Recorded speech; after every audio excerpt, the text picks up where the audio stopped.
A two-time national championship winning wide receiver on the way to Texas? Big if true. You are Locked On Longhorns, your daily podcast on the Texas Longhorns. Part of the Locked On Podcast Network, your team every day.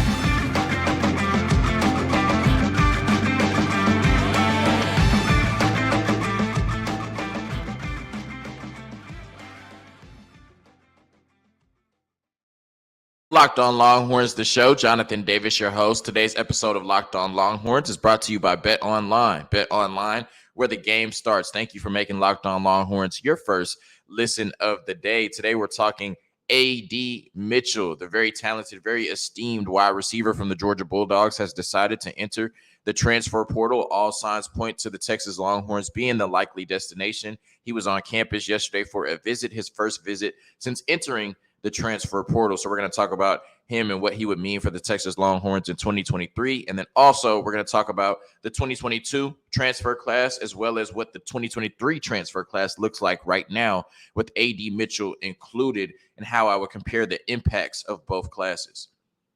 But first I want to start with A.D. Mitchell, 6'4", right? Big body, big, tall receiver, 190 pounds, originally from Missouri City, Texas. I think he ended his high school career at Cane Ridge in Tennessee. So he moved around a little bit. But when you talk about A.D. Mitchell, he's just a special player, right? And somebody that when you ask Georgia Bulldog fans, when you look at what Georgia Bulldog fans are saying on the internet about him entering the transfer portal, you know, we like to, when somebody from our school enters the transfer portal, we like to say, oh, well, he didn't really play, or, oh, well, we'll be all right. It's not a big loss. Well, that's not the case, right? Everything I've seen from Georgia fans this one hurt a little bit. Right. This one hurt a little bit, especially because he's made such big plays for them. Some of the biggest plays in Georgia's program history, which sounds crazy, but it's true.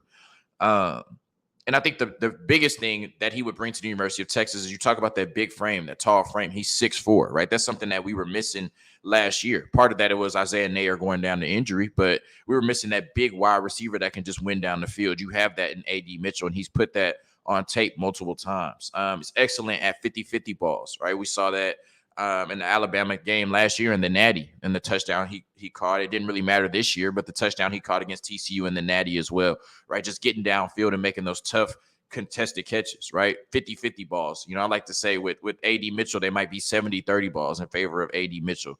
And contested catches, like I said, 50-50 balls and contested catches, they're not 50-50 with A.D. Mitchell. It's more 70-30 in favor of the wide receiver. And he has some fluidity in his routes. Typically when you see a very tall receiver like that, or a bigger body receiver, they can't really, get in out of their cuts as well, with their route running. But he put a crazy whip or zig route, whatever you want to call it, on tape against Auburn last year and against Roger McCreary, who I believe is a starting corner in the NFL for the Tennessee Titans. If not, he gets a lot of playing time. Might have been better than Xavier Worthy's whip route to win the game against Iowa State. It was that good. So a 6'4" receiver that has some fluidity in his routes definitely would be great in Sark's system. And he's a great deep ball tracker. It's something that we've talked about a lot this year. A lot of people said that's something that Xavier Worthy needed to work on, but we just didn't really have receivers that could catch the deep ball. And a lot of times when the ball was thrown deep to Xavier Worthy, all right, it looked like he couldn't find it in the air unless it was too late, or until it was too late. And if it wasn't right in the breadbasket, or it wasn't coming down right on him, he kind of just, gave up on it. That's not what you're going to see from A.D. Mitchell, right? He does a great job of tracking the ball in the air, finding it, and then putting himself in a position to catch the ball, which we've seen a lot. And as I talked about, he's just a big game player with championship experience. And I don't think that you can underestimate that, especially coming to a team like Texas, who is trying to get over the hump, right? Somebody who has been in that Georgia program the last 2 years, who has won 2 national championships in his 2 years in college, right? I think that, his ability to produce in big games, but also just the experience he has from playing those type of games the last 2 years, where you're expected to win every game at Georgia, and they damn near did, besides one game in the SEC championship to the Heisman Trophy winner in Bryce Young and Will Anderson. I think that that's valuable experience he's bringing to the University of Texas. But like I said, big game player with championship experience, 4 college football playoff games, 4 touchdowns, right? He had the one-handed touchdown against TCU this year to go up 38-7. So it didn't really have a big impact, but he made sure he scored in that game. He had to go-ahead touchdown against Ohio State this year to put them up 42-41. And then Ohio State misses the field goal. So you could say that A.D. Mitchell caught the game winner to send Georgia to the Natty this year. Last year in the Natty, he gave Georgia the lead against Alabama in the fourth quarter when they went up 19-18. They ended up winning 33-18. So Alabama was winning by 5 points. Georgia got a free play on the offsides by Alabama through a 40-yard bomb. Stetson Bennett down to A.D. Mitchell, and he caught a 50-50 contested ball, right? Like I said, 70-30 with A.D. Mitchell to put them up for good in the Natty last year and get Georgia their first championship since the 80s. Yep. And then he had a touchdown against Michigan. It didn't really matter, but it put them up 14-0. They ended up winning that game by 3 touchdowns. So, 4 college football playoff games, 4 touchdowns. That's significant, right? A big play receiver who has had a 20-plus yard reception in 9 of the 15 full games he's played. So 60% of his games, he's putting a 20-plus yard catch on tape, right? That's a big percentage of 20-plus yard catches. When I looked at Xavier Worthy over the course of the last 2 years, his was 68%, right? So, and we think of, Xavier Worthy as a deep threat, right? A deep ball, big play receiver, right? A.D. Mitchell brings that. Like I said, a 60% big play rate, right? 20-plus yard catches. And when you talk about what this would mean for Quinn Ewers just having that big frame, because I think we all can acknowledge that the loss of Isaiah Nayor last year played a part in Quinn not having the season that we thought we would have. I think also losing Isaiah Nayor last year was a big reason we didn't see the wide receiver production we thought we would, because coming into the season, we said, we got Jordan Whittington, Isaiah Nayor, and Xavier Worthy. It's hard to find a better trio of wide receivers, maybe outside of, Ohio State and USC in college football going into the season, right? And of course, we know it didn't turn out that way. But I think these young quarterbacks, especially quarterbacks like Quinn Ewers, they need a gun. I mean, they're gunslingers. They need that big play receiver, that big body receiver that they could just throw the ball up to and say, hey, go make a play on it. When I think of me being a Cowboys fan, I think of Tony Romo and him having Dez, that player he could just throw the ball up to. I think of Matt Stafford being from Texas, being able to just throw the ball up to Calvin Johnson, right? I'm not saying that Quinn Ewers is Tony Romo or Matt Stafford, but he kind of plays like them. And I'm not saying that A.D. Mitchell was Calvin Johnson or Dez Bryant, of course, but he represents that big, tall 6'4" receiver that you can just throw the ball up to and expect him to make a play. And like I said, more times than not in his college career, A.D. Mitchell has made that play. And it would be a huge get for Texas in the transfer portal with A.D. Mitchell, because you can't just assume wide receiver production, right? We did that last year. We said, we got this name in the room, this name in the room, this name in the room. We got the best wide receiver room in the country outside of Ohio State. And like I said, as we know, it just didn't work out that way. You can't assume that Xavier Worthy will bounce back, right? We thought that he would have a way better year than his freshman year. He regressed in every statistical category. We can't assume that Jordan Whittington will take another step or improve, right? Or that he'll stay healthy, knock on wood. We can't assume that Isaiah Nayor will be 100% coming off of an ACL injury. We can't assume that Brennan Thompson, Savion Red, Johntay Cook, Deandre Moore, and Ryan Niblett will be a huge part of the offense this year based on what we saw last year, where Savion Red and Brennan Thompson, 2 very talented freshmen, I think they combined for 3 or 4 catches on the season, right? And so with you not being able to assume anything from your wide receiver room, you have to bring in another proven commodity that gives you another chance to excel at that position. And I think A.D. Mitchell is just scratching the surface. I think he has like 400 yards in his career. He very easily could be the best player on the field for the Longhorns next year. He very easily could have a 1,000-yard season. And I kind of was one of the people that made this mistake last year, saying we didn't need Jordan Addison, right? Because of what we had on paper in the room. And I'm seeing some people now kind of make that mistake of saying we don't need A.D. Mitchell based on what we have in the room right now. And like I said, I know the room looks really good on paper, but the room looked really good on paper last year. And we only had 2 receivers with more than 10 catches. So you need a player like A.D. Mitchell, and he's going to come in and hopefully make everybody better. One of my favorite sayings is iron sharpens iron. And I think if you bring in a big dog like A.D. Mitchell, who has won 2 national championships, who has caught 2 touchdowns in the last 2 national championship games, I think that's going to wake everybody up in that wide receiver room, and I think that's going to make everybody a little bit better. But all in all, Mitchell is 6'4", a big body receiver, a big play receiver that has made, it's going to sound crazy, but it's true, some of the biggest catches in the history of college football. And like I said, I would not be surprised if he's the best receiver on the field for the Texas Longhorns next year, and definitely gives Quinn Ewers, who is a gunslinger, a big framed receiver to just throw the ball down the field to, and somebody that can make plays. Like I said, a 20-plus yard catch in 60% of his games. A.D. Mitchell would be a huge get for the Texas Longhorns. He's already made his visit. And so it just sounds like we're waiting for the announcement at this point. A huge get for the Longhorns.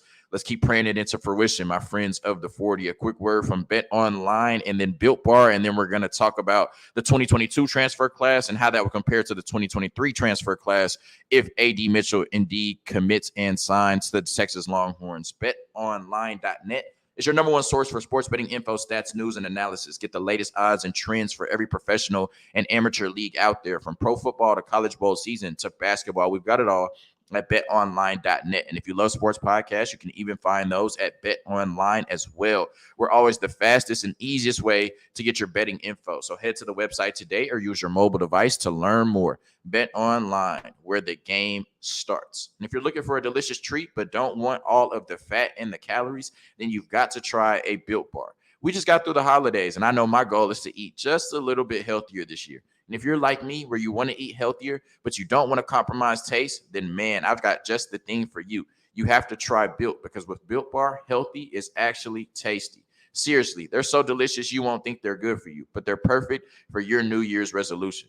And if you ask what makes Built Bars so good, well, for starters, they are all covered in 100% real chocolate. That's right, 100% real chocolate, and amazing flavors like churro, peanut butter brownie, and coconut almond. And I'm not sure how Built does it, but these bars taste like a candy bar while maintaining amazing macros. And what's even better is that they're healthy. Get this, only 130 calories, 4 grams of sugar with a whopping 17 grams of protein. And for the best part yet, you don't need to wait around to get a box anymore. For years, we've been talking about ordering your Built Bars at Built.com, but now you can get them at your local Walmart or Sam's Club. So what are you waiting for? Head to Walmart or Sam's Club or go to Built.com like you've been doing and get those tasty, delicious Built Bars in flavors like churro, peanut butter brownie, coconut almond, and more. So when I talk about the 2022 transfer class compared to the 2023 potential transfer class, I don't think that there's any question that the 2022 transfer haul, even though it didn't work out the way that it looked like it would, is going to be a better haul than the 2023 haul. One, just because you're going to bring in more players. I don't see them bringing in 7 transfers. That's not including special teams players. They brought in 7 last year. They're at 2 right now. A.D. Mitchell would make it 3. I don't see them bringing in 7 transfers, but anything could happen. And then 2, I think when you bring in a quarterback in your transfer class, especially a quarterback that's going to play for more than 1 year for you, I think that sets the foundation for your team. And so you have to give the 2022 transfer class the edge in that regard. So I think it's a bigger and better haul in terms of the 2022 class than the 2023 transfer class, which right now would sit at Jalen Catalon and Gavin Holmes confirmed, and then A.D. Mitchell would make it 3 players. But I guess my argument or my take is that the 2023 class can likely, and I think will have a better year 1 impact than the 2022 class did. Because, of course, you got your quarterback of the future in Quinn Ewers, and that's why I'm going to give the 2022 class the edge as far as just being the better class and haul. But Quinn Ewers didn't have the season that we thought he would have last year, right? You brought in Ryan Watts, who was really good. He solidified that corner position. If you ask me, from an on-field perspective, he was the best transfer that we brought in last year. Tariq Milton, Jaleel Billingsley, Ajay Hall, and Isaiah Nayor. You brought in 4 very talented pass catchers in your transfer class last year. They combined for 8 catches. Now, of course, that's because Isaiah Nayor tore his ACL. We can't control that. That's nothing against him, of course. I'm hoping he bounced back 100% and shows what he was able to show at Wyoming when he averaged almost 20 yards a catch, talking about a big play receiver, right? But like I said, you brought in 4 pass catchers last year in the portal, and they only combined for 8 catches on the season. And then you brought in Diamante Tucker-Dorsey, who I thought made some nice plays at the linebacker position, but there was definitely a clear drop-off in play from Jalen Ford, DeMarvion Overshawn, and then Diamante Tucker-Dorsey at that linebacker position. When you look at the potential 2023 transfer class, I've already spent 10 minutes talking about A.D. Mitchell, but like I said, we don't know what we have in Xavier Worthy at this point. I think A.D. Mitchell hasn't even scratched the surface of his full potential yet. I think he could come in next year and be an 1,000-yard receiver. I think he could come in next year and be our wide receiver 1. He could easily come in next year and be the best receiver on the team. So, that's the potential impact you're getting in A.D. Mitchell. Losing Anthony Cook is a big loss, but I think if you can replace him with a healthy Jalen Catalon, I think you improve in that regard. And I don't even think that Jalen Catalon needs to be the all SEC safety that he was at Arkansas before he got hurt the last 2 years. But I think if you get a full season of Jalen Catalon, even if he's not all Big 12, but I think he has very much has the potential to be. John Neighbors from our Locked On Razorbacks, Arkansas Razorbacks show came on and said that about Jalen Catalon, that if he is fully healthy, the floor might be all Big 12. That's how good of a player he is. So I think if you get a healthy season from Jalen Catalon, that's an upgrade from Anthony Cook at that position. And even if he doesn't return to all SEC form, you're getting one of the best players in the transfer portal, period. The only question about him is his health. And then you talk about Gavin Holmes, the corner from Wake Forest. With what we're losing at the corner position in Deshaun Jameson, you're hoping that he can come in and have that similar impact that Ryan Watts did, where he comes in, I probably wouldn't be a starter. I'm not sure if he'll be a starter from day one because you have some really talented players in Gilbo, Terrence Brooks, Malik Muhammad coming in, and you're probably going to move Jahdae Barron around a little bit as well. But just somebody that can come in and give you some really good depth at that DB position, somebody that has 2 years of really good experience at Wake Forest, right? That's been a really good football team over the last couple of years. So the 2022 transfer class didn't have the first year impact that we thought we did. Of course, that still remains to be seen with Ryan Watts coming back, Quinn Ewers with another year in Sark's system, and then Isaiah Nayor coming off an ACL injury. But I think it's overall the better class because of the names and the amount, that you brought in with 7 players, and you got your quarterback of the future in Quinn Ewers, your bridge to either Malik Murphy or Arch Manning. So I think that that's a better class. But when you talk about the year one impact, the impact that these 3 players can have this year in Gavin Holmes, Jalen Catalon, and A.D. Mitchell, and also the expectations for this Texas football team this year, if we're talking Big 12 championship or bust, if we're talking winning 10 games, or bust this year, I think all 3 of these players, A.D. Mitchell, Jalen Catalon, and Gavin Holmes, could be big factors in that happening this year. So really good transfer class last year. Didn't have the year one impact we thought it would. I think this 2023 class will have a great year one impact in Jalen Catalon, A.D. Mitchell, and Gavin Holmes. And like I said, if we're talking Big 12 championship or bust, we're talking 10 wins or bust, then these 3 players are going to have to come in and bring it to the 40 acres like they did at their previous schools. Thank you for tuning in to another episode of Locked On Longhorns, your daily #1 source for all things Texas athletics, part of the Locked On Podcast Network, your team every day for the Texas men's basketball team. Let's bounce back tomorrow in Morgantown against West Virginia and get a dub. Hook 'em and peace.